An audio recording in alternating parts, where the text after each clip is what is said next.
Narito ang balita mula sa GMA Integrated News. Muling nanawagan ng Pilipinas sa China na iwasan ang mga delikadong hakbang na naglalagay sa kabamakan sa mga Philippine vessel. Kasunod yan ang pagpapakawala ng flare ng China at pagsasagawa ng dangerous maneuver laban sa aircraft ng B4 malapit sa Baho de Masinloc noong August 19. Ayon sa National Task Force for the West Philippine Sea, naulit pa ito noong Huwebes na magpakawala ng flare ang China mula Zamora Reef. Nauna nang sinabi ng Ministry of Foreign Affairs ng China na nagsagawa sila ng countermeasures laban sa aircraft ng Pilipinas na nagpalipad sa kanilang airspace. Narito naman ang iba pang balitang binabantayan ng GMA Integrated News.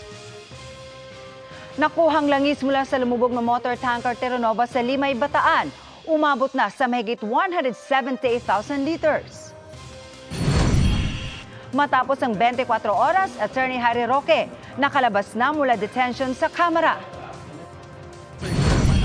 At mamaya sa 24 oras weekend, ang latest kaugnay ng pagsisilbi ng warrant of arrest laban kay Pastor Apollo Kibuloy at iba pang akusado.